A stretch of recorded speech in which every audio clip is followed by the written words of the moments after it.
Eu era apenas uma estagiária tímida, tirando cópias e servindo café, quando vi um senhor idoso parado sozinho no saguão movimentado da empresa, visivelmente frustrado enquanto as pessoas passavam por ele sem nem olhar 2 vezes. Quando percebi que ele era surdo e estava tentando se comunicar, me aproximei e fiz um sinal simples. Olá, posso ajudar? Eu não fazia ideia de que o CEO da empresa estava observando tudo. Antes de começar, fiquei curiosa. Você já aprendeu alguma habilidade para ajudar alguém que ama? Me conta nos comentários. Agora, deixa eu te levar de volta àquela manhã de terça-feira que mudou minha vida. 6 meses atrás, eu era a pessoa mais invisível da Meridian Communications. Aos 22 anos, eu era uma estagiária júnior de marketing que passava os dias tirando cópias, organizando armários de materiais e tentando passar despercebida em uma das agências de publicidade mais prestigiadas de Chicago. Eu era o tipo de pessoa que almoçava sozinha na mesa, que subia pelas escadas para evitar conversa no elevador e que nunca tinha aberto a boca em uma reunião. Nem uma vez. Nem sempre fui assim. No ensino médio, eu era confiante, extrovertida, até popular, mas a faculdade foi uma sequência de pequenas frustrações e rejeições que foram destruindo minha autoestima aos poucos. Quando me formei em comunicação, eu já me sentia uma sombra de quem eu tinha sido. O estágio na Meridian deveria ser meu recomeço, minha chance de provar meu valor no mundo real, mas acabou virando só mais um lugar onde eu me sentia pequena e insignificante. A única coisa que realmente dava sentido à minha vida era meu irmãozinho Danny. Ele tinha 8 anos e nasceu surdo. Enquanto nossos pais tinham dificuldade para aprender língua de sinais, eu mergulhei nisso com uma dedicação que surpreendeu todo mundo, inclusive eu mesma. Passei horas treinando, assistindo vídeos e fazendo aulas no centro comunitário. Danny virou minha motivação para dominar algo que de fato importava. Algo que pudesse fazer diferença na vida de alguém. Quando comecei na Meridian, eu já era fluente em língua americana de sinais. Era a única habilidade da qual eu realmente me orgulhava, mesmo achando que não tinha utilidade nenhuma no trabalho. No mundo corporativo de campanhas e apresentações para clientes, minha habilidade de me comunicar com pessoas surdas parecia um talento bonito, mas inútil, como saber tocar violino em um mundo que só valoriza guitarra elétrica.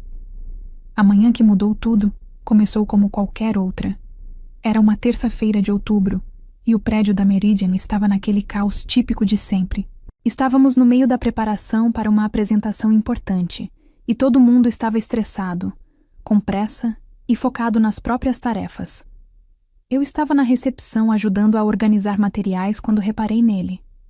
Era um senhor já de idade, provavelmente na casa dos 70 anos, impecavelmente vestido com um terno azul marinho que parecia caro e muito bem ajustado.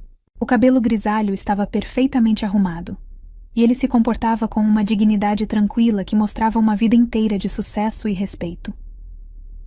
Mas tinha algo nos olhos dele, uma mistura de frustração e tristeza, que me apertou o coração. Ele estava na recepção tentando se comunicar com Jessica, nossa recepcionista. Jessica era uma pessoa simpática, mas estava claramente sobrecarregada e começando a ficar impaciente com a dificuldade de comunicação. Senhor, me desculpe, mas não estou entendendo. O senhor tem hora marcada? Pode escrever quem veio procurar? O homem gesticulava, apontando para os elevadores, enquanto sua boca se movia em palavras que Jessica não conseguia entender. Foi aí que eu percebi. Os movimentos das mãos, as expressões faciais, a tentativa de soletrar com os dedos. Ele estava usando língua de sinais. Observei, incomodada, Jessica se virar para atender outra pessoa, praticamente ignorando o senhor. Ele ficou ali por alguns segundos, perdido, cada vez mais abatido. Outras pessoas passaram por ele. Executivos de contas em ternos caros, diretores de criação carregando pranchetas, assistentes correndo para reuniões. Ninguém parou. Ninguém pareceu notar que aquele homem precisava de ajuda. Meu primeiro impulso foi ficar onde eu estava. Eu era só uma estagiária. Tinha minhas próprias tarefas.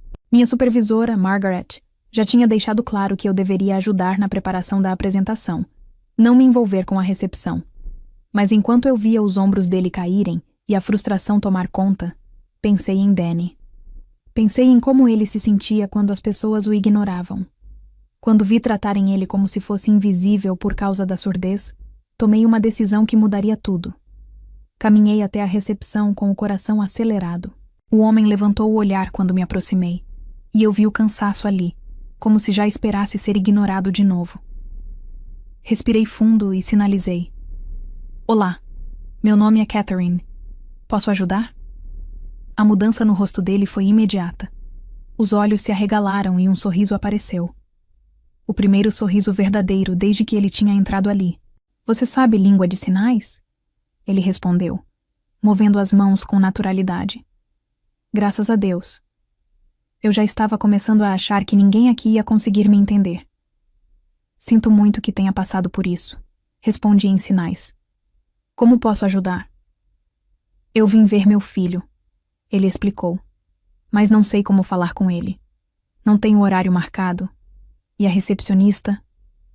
Ele apontou para Jéssica, que atendia outra pessoa. Ela parece muito ocupada. Qual é o nome do seu filho? Perguntei. Posso ajudar a encontrá-lo. O homem hesitou por um instante, e eu percebi algo complexo passar pelo rosto dele. Uma mistura de orgulho e incerteza. Michael Hartwell. Ele sinalizou por fim. Meu coração quase parou. Michael Hartwell, o CEO da Meridian Communications, o homem cujo nome aparecia no diretório do prédio, cujo escritório de esquina ocupava todo o último andar, e cujas raras aparições nas áreas comuns deixavam todos os funcionários tensos. O Sr. Hartwell é seu filho? Sinalizei, tentando esconder a surpresa. Sim, ele confirmou. Eu sei que ele está muito ocupado, mas eu esperava... Bem, eu estava por perto e pensei que talvez pudesse vê-lo por alguns minutos. Percebi a vulnerabilidade no rosto dele, a forma como tentava parecer despreocupado com algo que claramente era importante. Era só um pai querendo ver o filho. E aos poucos, fui sentindo uma tristeza crescer ao perceber que ele provavelmente não se sentia totalmente à vontade no local de trabalho do próprio filho. Claro, sinalizei. Deixa eu ver o que posso fazer. O senhor gostaria de se sentar enquanto faço algumas ligações? Levei ele até a área de estar do saguão, garantindo que ele conseguisse me ver bem para continuarmos nos comunicando. Então veio o meu primeiro grande desafio. Como uma simples estagiária poderia conseguir um encontro entre um visitante e o CEO da empresa? Comecei ligando para a assistente executiva do Sr. Hartwell, uma mulher imponente chamada Patrícia, que controlava o acesso ao CEO como se fosse um tesouro. Quando liguei para o ramal dela, a voz veio firme e profissional. Escritório do Sr. Hartwell. Aqui é Patrícia. Olá, Patrícia. Aqui é Catherine Walsh, do programa de estágio. Tenho um visitante aqui no saguão que disse ser o pai do Sr. Hartwell e gostaria de vê-lo, se possível. Houve uma pausa longa. O pai dele? Sim, senhora. Um senhor idoso, muito bem vestido. Ele está aguardando no saguão. Outra pausa, ainda mais longa. Vou precisar confirmar com o Sr. Hartwell. Ele pode esperar um pouco? Claro. Obrigada. Desliguei e voltei até o Sr. Hartwell, Robert, como ele havia se apresentado, para avisar que estávamos tentando organizar o encontro. Enquanto esperávamos, conversamos, ou melhor, nos comunicamos em linguagem de sinais. E foi aí que descobri que Robert Hartwell era uma das pessoas mais interessantes que eu já tinha conhecido. Ele me contou sobre a carreira como arquiteto, sobre como havia projetado vários dos prédios que hoje formam o horizonte de Chicago. Falou também da esposa falecida, mãe de Michael, que tinha sido professora na escola para surdos de Illinois. Compartilhou os desafios de criar um filho ouvinte sendo um pai surdo, e o orgulho que sentia pelo sucesso de Michael, mesmo que eles não se vissem tanto quanto ele gostaria. Ele sempre foi muito determinado, disse Robert em sinais. A expressão dele misturava admiração com preocupação. Mesmo quando era criança, ele queria provar seu valor, mostrar ao mundo que ter um pai surdo não o limitava. Tenho orgulho de tudo que ele conquistou, mas às vezes fico com medo de que ele tenha esquecido de desacelerar, de simplesmente viver. Enquanto a gente conversava, comecei a perceber que estávamos chamando atenção. Alguns funcionários olhavam com curiosidade, outros pareciam incomodados. Vi Jessica na recepção, respondendo perguntas sobre aquela conversa em língua de sinais acontecendo ali no meio do saguão. Passaram-se 20 minutos. Depois, 30. Patrícia ligou de volta dizendo que o Sr. Hartwell estava em reuniões seguidas e não poderia atender por pelo menos mais 1 hora. Eu vi a decepção nos olhos de Robert, mesmo ele tentando disfarçar. Talvez seja melhor eu voltar outro dia, ele sinalizou. Não quero atrapalhar. Você não está atrapalhando, garanti. Quer esperar mais um pouco? Posso te mostrar o prédio se quiser. Temos algumas obras de arte lindas nos andares de cima. O rosto dele se iluminou. Eu adoraria. Nunca vi onde o Michael trabalha. E foi assim que começou o que depois seria chamado de a visita guiada mais improvisada da história da Meridian Communications. Eu deveria estar organizando materiais. Deveria estar tirando cópias, atualizando planilhas. Mas em vez disso, passei as 2 horas seguintes mostrando toda a empresa para Robert Hartwell. Começamos pelo departamento de criação, onde apresentei ele a alguns designers e redatores. A maioria foi educada, mas estava ocupada, cumprimentando rapidamente antes de voltar ao trabalho.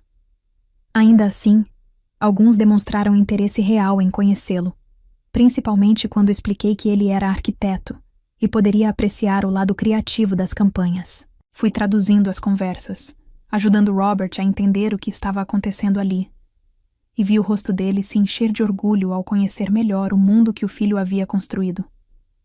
Passamos pelo setor de contas, onde ele ficou curioso com a forma como lidavam com os clientes.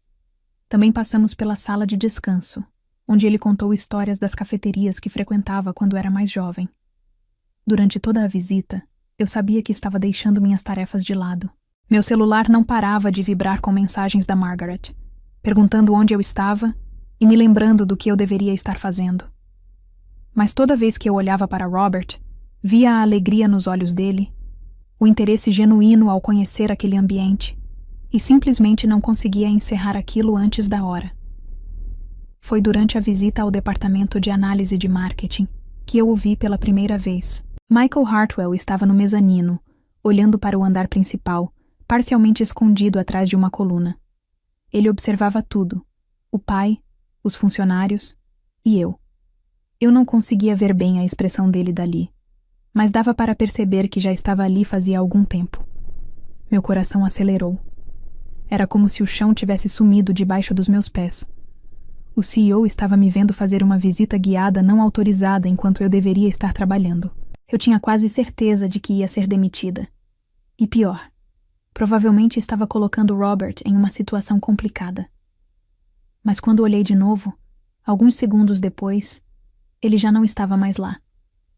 Seguimos com a visita, passando pelas salas de reunião onde aconteciam as apresentações importantes, pela biblioteca com campanhas premiadas e, por fim, pelo andar da diretoria.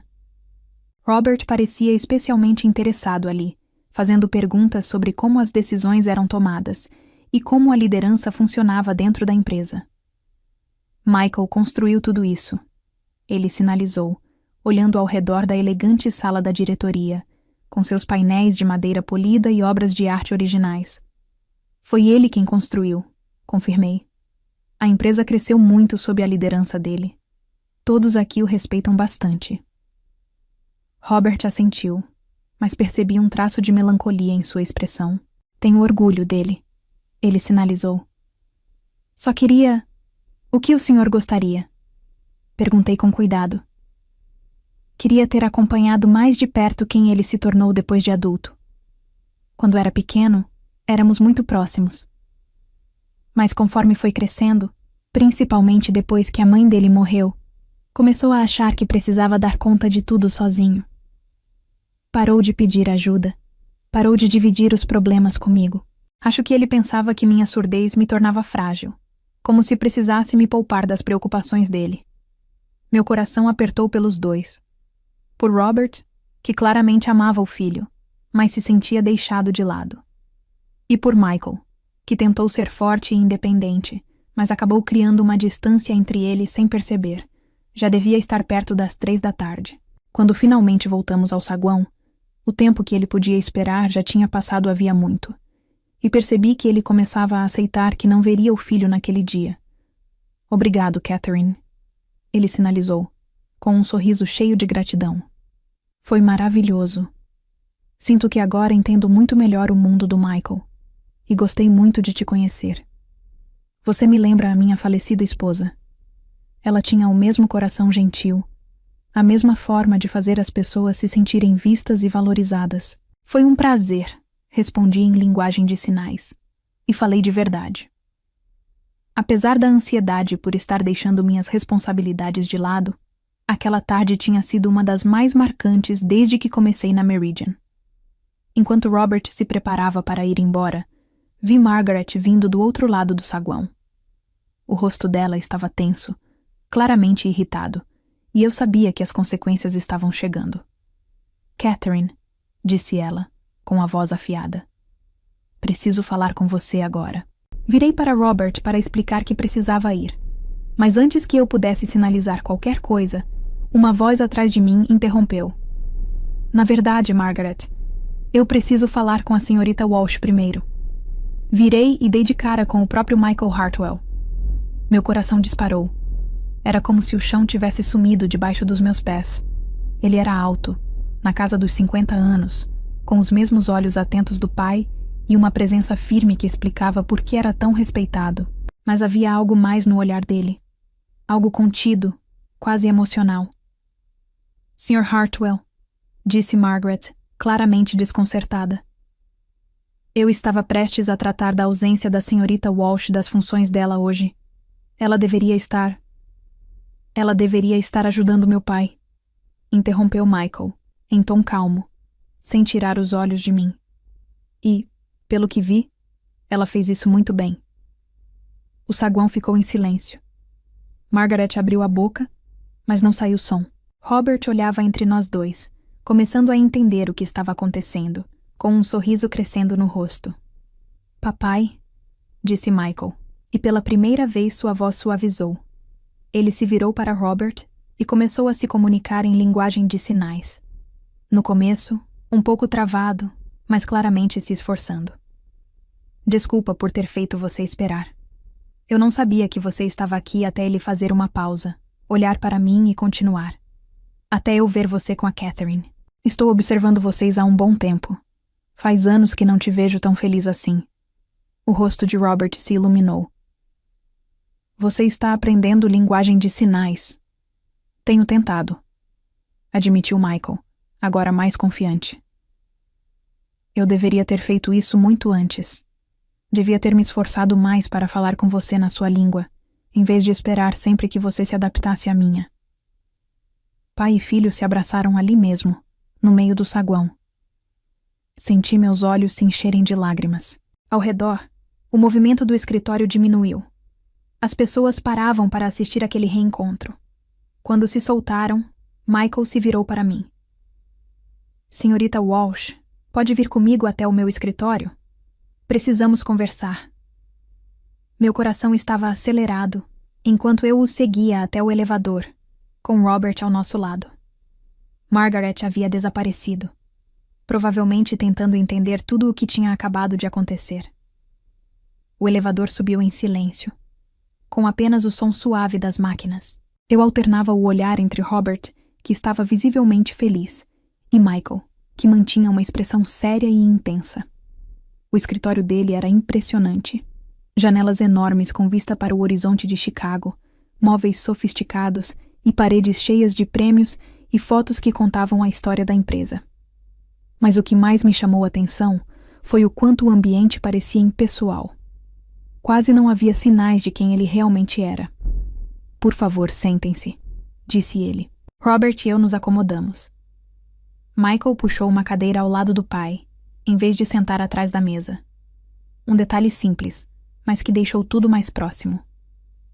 Senhorita Walsh, começou ele, eu te devo um pedido de desculpas e uma explicação. Olhei confusa. Um pedido de desculpas? Eu que deveria pedir desculpa. Sei que devia estar trabalhando nos materiais da apresentação e, em vez disso, ele levantou a mão, me interrompendo. Você fez exatamente o que deveria ter feito. O que eu gostaria que mais pessoas aqui fizessem. Ele fez uma pausa e olhou para o pai, com uma expressão carregada de sentimento. Meu pai veio a este escritório 3 vezes nos 10 anos desde que me tornei CEO. Em todas elas, foi tratado como um incômodo. Eu sempre via isso acontecer, mas nunca tive coragem de intervir. Ele respirou fundo antes de continuar. Hoje foi diferente. Hoje eu vi uma estagiária de 22 anos largar tudo para passar horas fazendo meu pai se sentir respeitado, incluído e valorizado. Vi você traduzindo, conectando pessoas e tratando ele como alguém importante. A voz dele falhou levemente. Você deu a ele algo que eu não dava há anos, a sensação de pertencimento. Senti as lágrimas virem. Sr. Hartwell, eu só... Tenho um irmão mais novo que é surdo. Eu sei como é quando as pessoas ignoram ou tratam como se não existisse. Eu jamais conseguiria ver aquilo acontecer com o seu pai. E é justamente por isso, disse ele, que preciso falar com você sobre o seu futuro aqui. Meu coração afundou. Era isso. Aquela decepção silenciosa antes de uma demissão. Eu entendo se você precisar me dispensar, falei em voz baixa. Sei que hoje não fiz o trabalho que me foi passado. Michael pareceu realmente surpreso. Dispensar você? Senhorita Walsh, eu quero te oferecer um emprego. Um emprego de verdade, não um estágio. Fiquei olhando para ele, achando que tinha entendido errado. Desculpa, como é? O que vi hoje me mostrou algo que está faltando nesta empresa. Um compromisso real com inclusão e acessibilidade. Falamos disso na nossa missão. Temos políticas no manual, mas não colocamos em prática. Não vivemos isso de verdade. Quero mudar isso. E quero que você me ajude. Robert estava radiante, fazendo sinais animados para o filho. Michael sorriu, respondeu em sinais e depois voltou a olhar para mim. Estou criando um novo cargo, diretora de acessibilidade e inclusão. Sua função seria garantir que a Meridian Communications seja acessível de verdade para todos, funcionários, clientes e visitantes. Você criaria programas de treinamento, desenvolveria políticas e atuaria como defensora de pessoas que poderiam ser ignoradas ou deixadas de lado. Você responderia diretamente a mim. Senti uma leve tontura. Sr. Hartwell, eu sou apenas uma estagiária. Não tenho experiência com recursos humanos nem com criação de políticas. Ainda nem terminei a faculdade. Estou no último semestre. Você tem algo mais importante do que experiência. Você tem empatia. Você consegue enxergar as pessoas como indivíduos, não como inconvenientes. E tem uma habilidade que pode transformar completamente esta empresa. Ele fez uma pausa.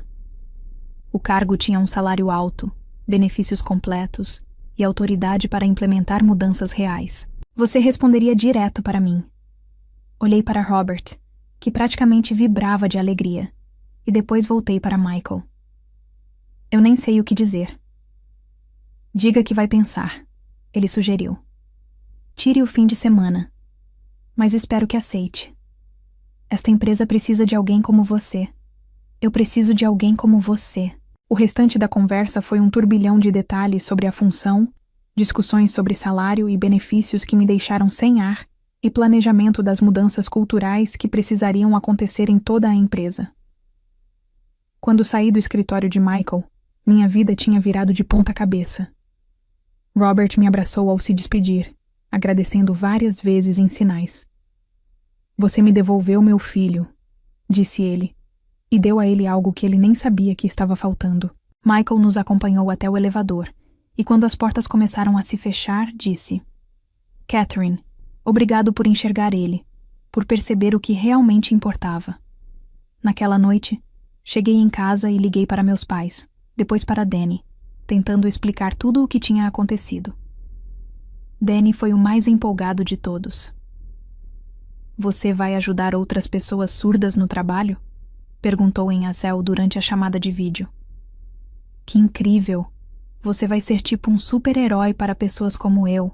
O entusiasmo dele era contagiante. Na manhã de segunda-feira, eu já sabia qual seria a minha resposta. Comecei no novo cargo na semana seguinte. Minha primeira tarefa foi fazer uma análise completa de acessibilidade em todo o prédio e nas políticas da empresa. O que encontrei foi ao mesmo tempo frustrante e motivador. A Meridian Communications, como muitas empresas, tinha boas intenções, mas pouca noção do que inclusão realmente significa. Nos 6 meses seguintes, implementei mudanças profundas. Instalamos sistemas de alerta visual por todo o prédio. Contratamos intérpretes de ASL para todas as reuniões e eventos. Criamos regras de acessibilidade para materiais de marketing e apresentações. E o mais importante, tornamos obrigatório o treinamento em inclusão para todos os funcionários, começando pela liderança. As sessões de treinamento foram transformadoras. Convidei palestrantes da comunidade surda, incluindo Robert, que compartilhou suas experiências e ajudou todos a entender o impacto das atitudes e da falta delas. Também dei aulas básicas de língua de sinais no horário de almoço e fiquei impressionada com a quantidade de pessoas interessadas em aprender. Margaret, minha antiga supervisora, foi uma das mais dedicadas. Eu não paro de pensar naquele dia, ela me disse depois de uma das aulas. Eu estava tão focada nas tarefas que pareciam urgentes que ignorei o que realmente importava. Não quero repetir esse erro. As mudanças não ficaram só na comunidade surda.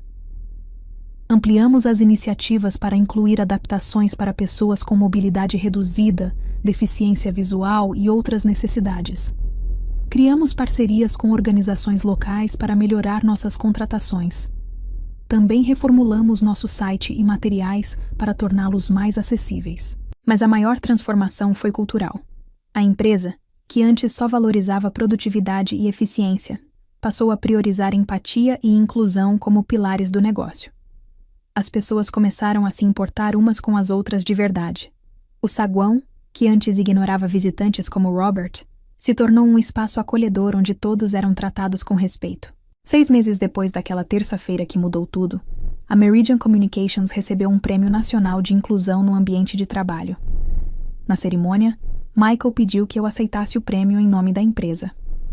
Este reconhecimento pertence a todos na Meridian que escolheram enxergar a inclusão não como um problema, mas como uma oportunidade de evoluir. Eu disse isso no meu discurso, mas a maior gratidão é para um homem que me ensinou que a habilidade mais importante nos negócios não é fechar contratos ou administrar números.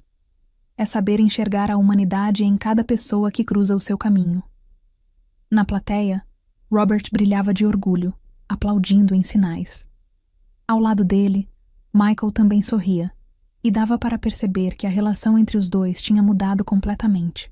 Eles passaram a almoçar juntos todas as sextas-feiras, e Michael já dominava a língua americana de sinais o suficiente para conversar de verdade com o pai sobre tudo, desde trabalho até memórias da família. A estagiária tímida que antes se sentia invisível encontrou sua voz ajudando outras pessoas a encontrarem a delas. E nesse processo, aprendi que, às vezes, o gesto mais poderoso é simplesmente perceber alguém que está sendo ignorado e escolher enxergar essa pessoa de verdade, como o ser humano valioso que ela é.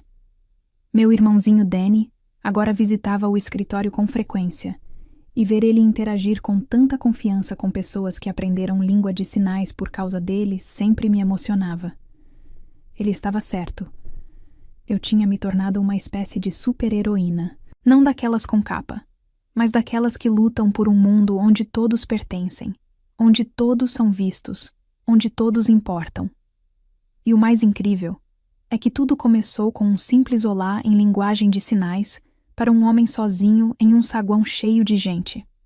A verdadeira mudança não começa com cargos altos, nem com discursos bem ensaiados, mas com atitudes simples que revelam quem você realmente é quando ninguém está prestando atenção. Catherine não ajudou esperando reconhecimento. Ela apenas fez o que parecia certo. E foi justamente isso que a colocou em uma posição que ninguém poderia conquistar apenas com currículo ou experiência. Muitas vezes, o que define o nosso futuro não é o que sabemos fazer tecnicamente, mas como reagimos diante de situações que exigem humanidade. O mundo corporativo costuma valorizar resultados, metas e números, mas esquece que são as pessoas que sustentam tudo isso.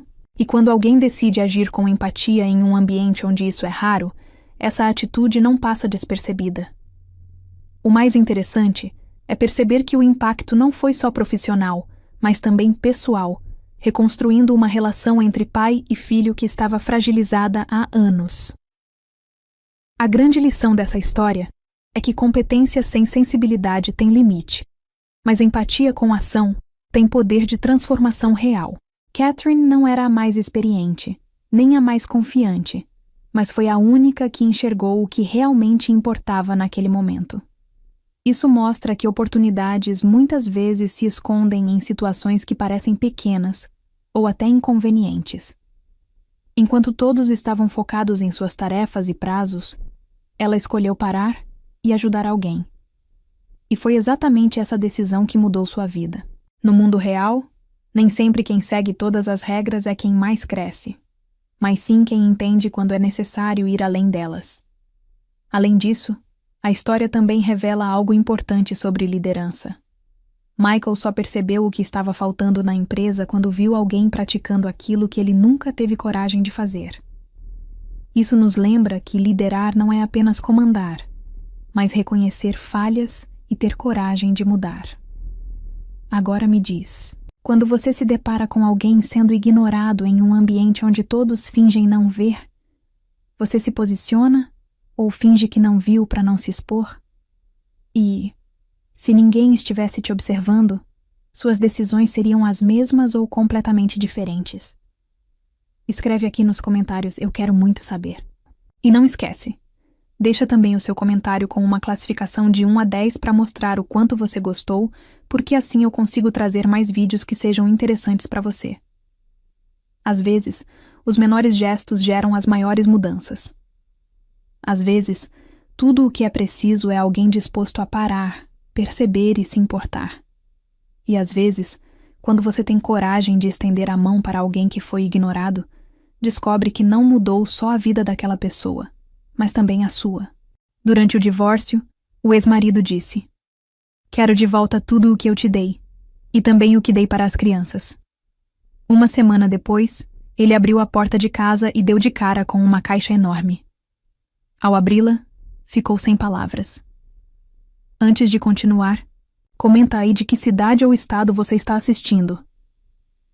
Caroline olhava para Guilherme do outro lado da mesa no tribunal e tinha a estranha sensação de estar vendo aquele homem pela primeira vez. 12 anos de casamento, 2 filhos. E agora, o fim amargo. Ele parecia satisfeito, até triunfante. E esse ar de superioridade doía quase mais do que as traições. Mais até do que todas as humilhações que ela havia engolido tentando manter a família unida. Uma família, aliás, que só ela parecia querer preservar. Guilherme foi embora. Foi viver com Camila, jovem, bonita, cheia de si. A tal que, segundo ele, o entendia melhor que Caroline. Caroline, que tinha se dedicado totalmente à casa e aos filhos. Renato nunca demonstrou a menor preocupação com Lucas e Clara. Era como se não fossem seus filhos, como se não fossem parte dele. Claro que pagaria a pensão, mas sem sentimentalismos, e com certeza o mínimo possível. O importante era garantir que Camila tivesse tudo do bom e do melhor. A juíza anunciou o divórcio. Caroline ouviu as palavras como se viessem de longe, como se fossem ditas para outra pessoa. Estava tudo acabado. 12 anos de vida, de planos, de sonhos, tudo desmoronando como um castelo de cartas velho e empoeirado. Mas o mais chocante ainda estava por vir. Logo após a audiência, incentivado por Camila, Guilherme soltou uma bomba que fez até a experiente advogada de Caroline, doutora Helena Guimarães, franzir o senho. "Quero de volta todos os presentes que dei para ela", disse ele olhando Caroline com desafio. "Tudo o que eu dei para você ao longo desses anos, para os seus filhos também." Caroline ficou sem reação. Esperava muitas coisas dele, mas aquilo Aquilo era mesquinho demais, humilhante. Ela até ficou sem ar. Você está falando... Sério? Perguntou, tentando manter a calma. Com toda certeza, respondeu ele com um sorriso cínico. Gastei uma grana com você e seus filhos. Quero tudo de volta. Cada brindezinho. Camila, ao lado dele, sorria feito uma cobra. Era óbvio que essa ideia tinha partido dela. Queria que Caroline se sentisse miserável, derrotada. Queria que ela se arrependesse do que perdeu. A doutora Helena tentou argumentar, mas Renato estava irredutível. E a juíza, contrariada, acabou, registrando o pedido no processo. Caroline não disse nada. Observava os dois e não sentia raiva. Sentia pena. Eles pareciam pequenos demais, medíocres demais, tão obcecados com bens materiais que mal enxergavam a própria mesquinharia. Tudo bem, disse ela com voz calma e firme. Eu vou devolver todos os seus presentes. Cada um deles. O rosto de Guilherme se iluminou com um sorriso de quem achou que tinha vencido. Provavelmente esperava escândalo, lágrimas, súplicas. Mas Caroline não ia lhe dar esse gosto. Mas com uma condição, acrescentou. Tudo vai ser documentado. Lista completa. Termo de entrega assinado. Quero tudo oficializado. Nada de depois vir me cobrar de novo. Guilherme deu de ombros, indiferente. O importante para ele era pegar de volta o que era seu. Como quiser, disse. Doutora Helena, resolva isso aí. A advogada olhou para Caroline, desconfiada. Não entendia muito bem o que sua cliente estava tramando, mas sentia que aquilo não era só um acordo comum. Tinha algo por trás. Ao sair do fórum, Caroline respirou fundo. Tinha trabalho pela frente. Precisava reunir todos os presentes, fazer a lista, organizar a entrega. Mas estava determinada. Ia fazer isso. Ia fazer com estilo. Doutora Helena, disse ela entrando no carro. Vou precisar da sua ajuda. Claro, Caroline. Mas o que você está planejando? Caroline sorriu. Quero dar uma lição no Guilherme, respondeu. Uma lição que ele jamais vai esquecer, mas para isso tem que ser tudo certinho. Sem margem para erro. A advogada assentiu. Sabia que Caroline era forte e inteligente. Se ela tinha um plano, ia até o fim com ele. Durante a semana seguinte, Caroline mergulhou na tarefa. Revistou todos os armários, caixas, gavetas. Tirou dos cantinhos esquecidos as fotos, os chaveiros, os cartões, os desenhos das crianças, tudo o que Renato já tinha dado um dia. Cada objeto mexia com ela. Havia lembranças boas, de amor, de esperança. Mas também vinha a dor, a frustração, a decepção. Achou uma foto antiga, em que os dois, ainda jovens e apaixonados, estavam abraçados na praia. Ele a beijava com olhos cheios de amor. Ela chorou. Será que aquilo tudo foi mentira? Será que ele nunca me amou? Achou os desenhos de Lucas e Clara, tanques, aviões, navios. Guilherme tinha colocado na parede do escritório e vivia se gabando de como os filhos eram talentosos. Encontrou também um cartão de aniversário, onde ele escrevia que ela era o amor da vida dele, o sentido de tudo, que jamais a deixaria. Enquanto juntava tudo aquilo, Camila sentia algo crescer dentro. Dela, raiva. Não só dele, nem só de Camila, mas dela mesma, por ter acreditado tanto, por ter se entregado tanto. A alguém que não merecia. O que fez ela permitir que a tratassem daquele jeito? Mas junto com a raiva, crescia dentro dela uma determinação. Ela ia provar que não era fraca, nem vítima. Era uma mulher forte, independente, que sabia se defender, especialmente pelos filhos. Doutora Helena Guimarães ajudou Caroline a fazer uma lista de todos os presentes que havia recebido. E não era pouca coisa.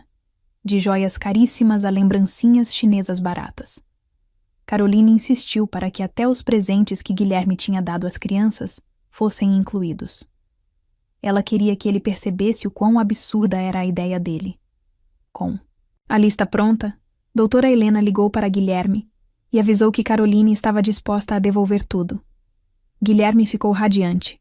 Já se imaginava contando vantagem para Camila, como se tivesse vencido uma batalha. Caroline pediu que doutora Helena organizasse a entrega em um local neutro. Ela não queria ver Guilherme nem pintado de ouro em sua casa. A semana passou como um torpor estranho.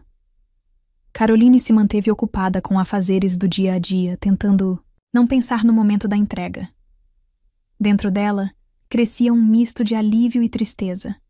Por um lado, ela se livrava de um peso, dos julgamentos constantes, da sensação de não ser suficiente. Por outro, era doloroso admitir que o homem a quem ela tinha dedicado tantos anos estava disposto a apagar toda aquela história com tanta facilidade. No dia marcado, um caminhão de entregas parou em frente ao prédio de Guilherme. O motorista e um ajudante, suando e resmungando, descarregaram uma enorme caixa de papelão, amarrada com uma corda grossa. Do alto da varanda do novo apartamento, que ele agora dividia com Camila, Guilherme observava a cena com um sorriso torto. Achava que havia saído por cima, fazendo Caroline admitir sua derrota. "Assina aqui, cidadão", disse o entregador, estendendo a nota de entrega. "A caixa é pesada, deve ter uns 30 quilos. Cuidado ao manusear."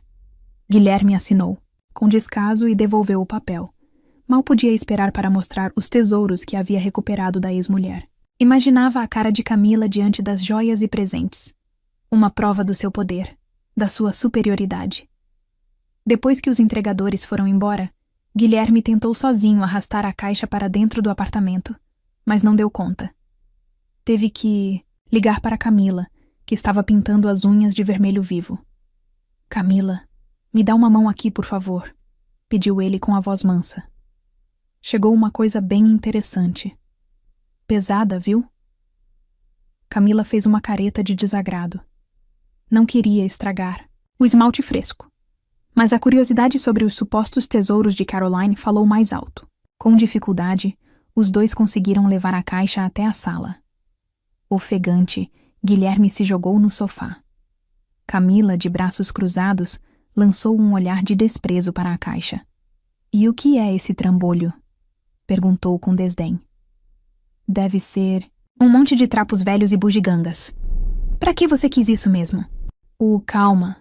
Você vai ver", respondeu ele, empolgado, pegando uma faca para cortar a corda.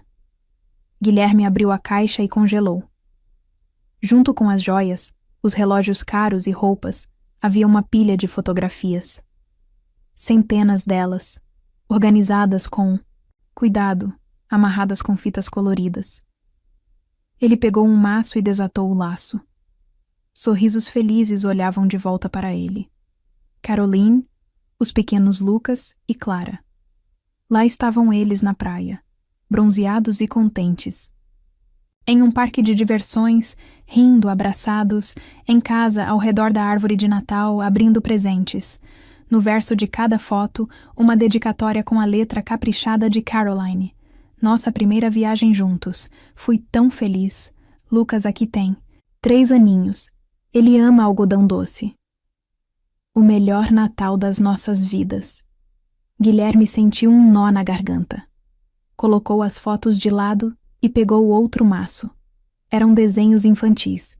Casinhas tortas, bonecos com braços fininhos, sóis coloridos. Cada um assinado com letras desajeitadas. "Eu amo o papai. Papai é o mais forte. Papai é o melhor." Camila, ao lado, observava aquilo tudo com impaciência crescente. "E o que é isso, afinal?" Soltou, irritada. "Memórias choronas? Pra que você quis essa tralha? Eu achei que tivesse diamantes aqui." Guilherme não respondeu. Continuava, tirando um a um os presentes da caixa. Havia um maço de cartões antigos, assinados por ele nos primeiros anos do relacionamento. Poemas, declarações de amor, promessas de amor eterno. Depois, cadernos escolares de Lucas e Clara, com agradecimentos infantis. "Obrigado, mamãe, por me ajudar com matemática. Tirei 10. Obrigado, papai, por me ensinar a resolver aquele problema." Quanto mais ele explorava o conteúdo da caixa, mais confuso ficava. Esperava encontrar ali apenas bens materiais, algo que pudesse vender ou ostentar para Camila. Mas o que encontrou foi muito mais do que isso. Encontrou uma vida. A vida deles. Com todas as alegrias, dores, vitórias, fracassos, com amor e cuidado. No fundo da caixa ainda havia algo mais. Guilherme abriu a pasta e viu os recibos. Centenas de recibos de lojas de roupas infantis, calçados, brinquedos, livros, centros de desenvolvimento. Cada recibo estava cuidadosamente arquivado e assinado. Lucas para o casaco de inverno. Clara para as botas novas. Pagamentos de aulas de inglês. Presentes de aniversário para amigos. Guilherme começou a somar os valores, e em poucos minutos percebeu que o total gasto por Caroline com os filhos nos últimos anos superava de longe o valor de todos os presentes que ele havia dado. Foi então que ele viu uma folha de papel pequena, presa ao último recibo. Estavam escritas algumas poucas linhas, mas aquelas palavras ficaram gravadas em sua mente como uma lâmina. Eu te devolvi tudo o que você queria de volta, escreveu Caroline. Todas as fotos, desenhos, cartões, cadernos, recibos, joias, eletrônicos, tudo o que é material. Mas o que você nunca me deu, o amor, o cuidado, o apoio, a atenção, isso eu deixei para mim e para os nossos filhos. Isso é o que você nunca vai conseguir tirar de nós. Guilherme deixou a folha cair de suas mãos. Ele sentiu o mundo ao seu redor desmoronar. Estava parado no meio da sala, cercado por montanhas de lembranças devolvidas, e pela primeira vez em muito tempo, percebeu o que realmente havia perdido. Não foram as coisas materiais ou o dinheiro. Ele havia perdido a família, o amor, a si mesmo.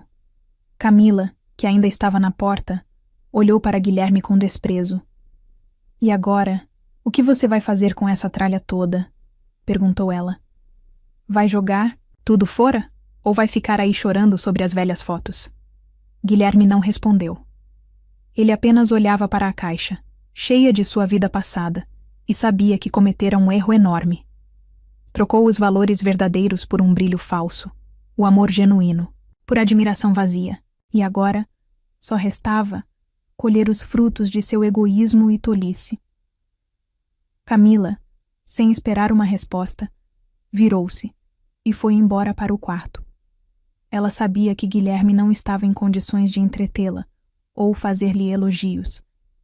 Estava entediada e repugnada por estar ao lado de alguém que, de repente, havia se transformado de um vencedor confiante em um fracasso lamentável.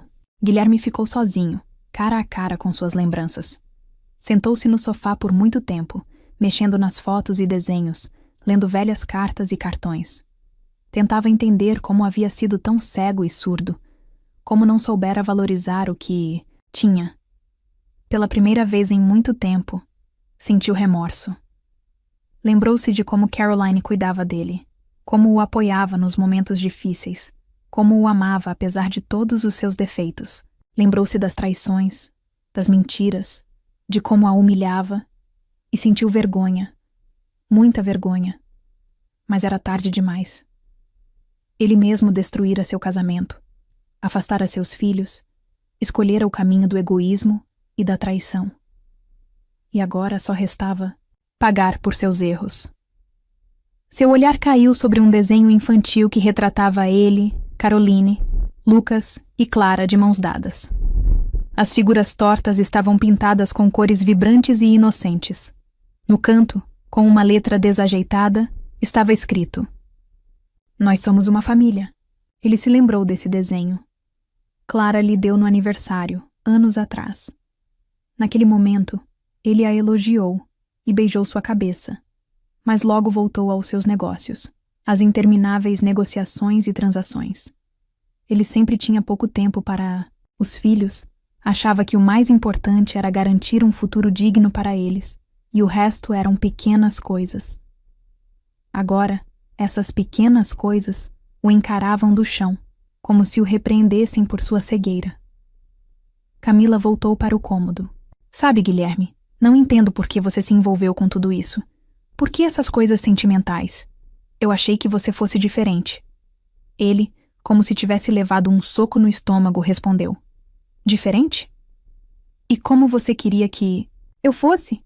Bem-sucedido, forte, confiante, e não isso? Ela fez um gesto de desprezo, apontando para a caixa. Eu tenho que ir. Tenho um compromisso. A porta se fechou, deixando Guilherme em silêncio, quebrado apenas pelo som suave do tic-tac dos caros relógios suíços, que ele comprou para si mesmo, como mais uma vitória.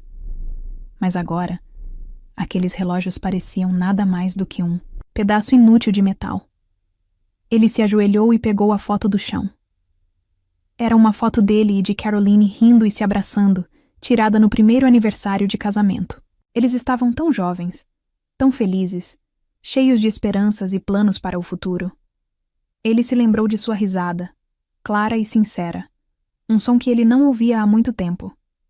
Ele mesmo a silenciou, achando que poderia substituí-la por presentes caros, acreditando que isso era o suficiente. Pensava que poderia comprar a ela, seus filhos, sua própria consciência. Mas como ele aprendeu da maneira mais difícil, o amor não se compra, e a confiança também não. Não se pode comprar a família. Não se pode comprar o que realmente importa.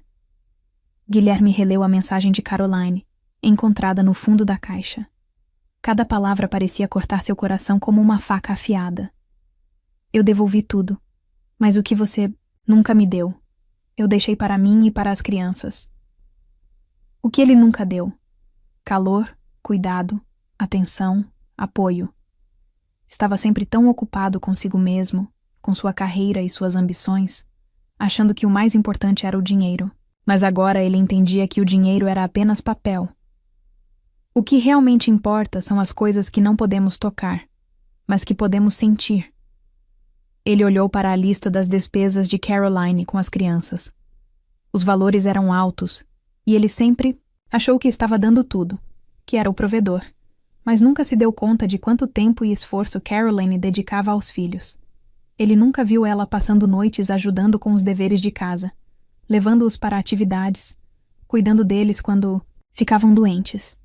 Ele achava que isso era obrigação dela. Lembrou-se de quando, alguns meses atrás, Lucas pediu um computador novo. Ele havia ignorado o pedido, dizendo que estava ocupado. Caroline, então, comprou o computador com o dinheiro que havia guardado para uma nova jaqueta de pele. Ele percebeu que Caroline sempre foi mais do que uma esposa. Ela foi mãe, amiga, a base da família. E ele? Apenas um patrocinador. Pela primeira vez em muito tempo, ele sentiu vergonha. Vergonha de sua ganância, de seu egoísmo, de sua cegueira. Pegou o telefone e discou o número de Caroline. Os toques demoraram, e finalmente ela atendeu. Caroline, ele disse, a voz rouca. Um silêncio pesado se fez na linha. O que você quer, Guilherme? A voz dela estava fria, distante. Eu queria dizer que eu estava errado. As palavras saíam com dificuldade. Você sempre esteve errado, ela respondeu. Mas agora isso não importa mais. Eu entendo, disse ele. Eu perdi tudo. Você já perdeu isso há muito tempo, ela respondeu. Adeus, Guilherme. Ela desligou. Guilherme ficou sozinho, em seu apartamento luxuoso, cercado por coisas caras, mas sentindo um vazio profundo dentro de si. Ele percebeu que realmente havia perdido tudo. Perdera a família, o amor, a confiança, perdera a si mesmo. E Caroline começava uma nova vida. Em seu apartamento, agora reinava o riso e a agitação. Lucas e Clara faziam os deveres na mesa da cozinha, enquanto Caroline preparava o jantar. Não havia móveis caros, ou decoração de designer, mas havia algo que faltava em seu antigo lar, calor e aconchego. Ali havia amor, compreensão. Na parede, fotos, desenhos, recordações, mas não como as fotos venenosas de Guilherme. Eram alegres e luminosas. Caroline olhou para seus filhos e sentiu uma onda de calor em seu coração. Ela sabia que a vida não seria fácil, mas eles enfrentariam tudo juntos. Ela compreendeu que, O verdadeiro valor não são os bens materiais, mas o amor e a família, e isso ninguém poderia tirar dela. Lucas se aproximou e a abraçou. Mãe, você é a melhor, disse ele. Caroline sorriu e respondeu, e vocês são os melhores. Eles se sentaram juntos, abraçados, olhando pela janela. Lá fora escurecia, mas dentro de casa havia luz e calor, porque ali habitavam o amor e a esperança de um futuro melhor. No fim do dia, doutora Helena Guimarães ligou. Como você está, querida? Perguntou. Está tudo bem, doutora Helena, respondeu Caroline. Nós vamos conseguir. Eu sei que vão, disse doutora Helena. Você é uma mulher forte, sempre soube disso. Obrigada, doutora Helena, disse Caroline. Obrigada pelo apoio. Não há de quê, querida, respondeu doutora Helena. Sempre. Estarei ao seu lado. Caroline desligou o telefone e sorriu. Ela sabia que tinha amigos que sempre a apoiariam, e isso também era um valor. Olhou para os filhos, que já estavam adormecendo no sofá, cobriu-os com um cobertor e beijou a testa de cada um. Desligou a luz e se deitou ao lado deles. Sentia-se cansada, mas feliz. Adormeceu e sonhou. Sonhou que estava no topo de uma montanha, cercada por um horizonte infinito. Respirava o ar fresco e se sentia livre. E sabia que aquela era sua nova vida. Uma vida sem humilhações e traições. Uma vida cheia de amor e felicidade. A vida que ela merecia. Não se pode comprar a família. Não se pode comprar o que realmente importa. Guilherme releu a mensagem de Caroline, encontrada no fundo da caixa. Cada palavra parecia cortar seu coração como uma faca afiada. Eu devolvi tudo, mas o que você nunca me deu, eu deixei para mim e para as crianças. O que ele nunca deu? Calor, cuidado, atenção, apoio. Estava sempre tão ocupado consigo mesmo, com sua carreira e suas ambições, achando que o mais importante era o dinheiro. Mas agora ele entendia que o dinheiro era apenas papel. O que realmente importa são as coisas que não podemos tocar, mas que podemos sentir. Ele olhou para a lista das despesas de Caroline com as crianças. Os valores eram altos, e ele sempre achou que estava dando tudo, que era o provedor, mas nunca se deu conta de quanto tempo e esforço Caroline dedicava aos filhos. Ele nunca viu ela passando noites ajudando com os deveres de casa, levando-os para atividades, cuidando deles quando ficavam doentes. Ele achava que isso era obrigação dela. Lembrou-se de quando, alguns meses atrás, Lucas pediu um computador novo. Ele havia ignorado o pedido, dizendo que estava ocupado. Caroline, então, comprou o computador com o dinheiro que havia guardado para uma nova jaqueta de pele. Ele percebeu que Caroline sempre foi mais do que uma esposa. Ela foi mãe, amiga, a base da família. E ele? Apenas um patrocinador. Pela primeira vez em muito tempo, ele sentiu vergonha. Vergonha de sua ganância, de seu egoísmo, de sua cegueira. Pegou o telefone e discou o número de Caroline. Os toques demoraram, e finalmente ela atendeu. Caroline, ele disse, a voz rouca. Um silêncio pesado se fez na linha. O que você quer, Guilherme? A voz dela estava fria, distante. Eu queria dizer que eu estava errado.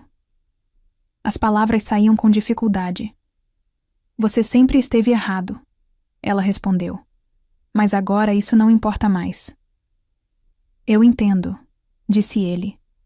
Eu perdi tudo. Você já perdeu isso há muito tempo, ela respondeu. Adeus, Guilherme. Ela desligou. Guilherme ficou sozinho, em seu apartamento luxuoso, cercado por coisas caras, mas sentindo um vazio profundo dentro de si. Ele percebeu que realmente havia perdido tudo. Perdera a família, o amor, a confiança. Perdera a si mesmo. E Caroline? Caroline começava uma nova vida. Em seu apartamento, agora reinava o riso e a agitação. Lucas e Clara faziam os deveres na mesa da cozinha, enquanto Caroline preparava o jantar. Não havia móveis caros ou decoração de designer, mas havia algo que faltava em seu antigo lar: calor e aconchego. Ali havia amor, compreensão. Na parede, fotos, desenhos, recordações, mas não como as fotos venenosas de Guilherme.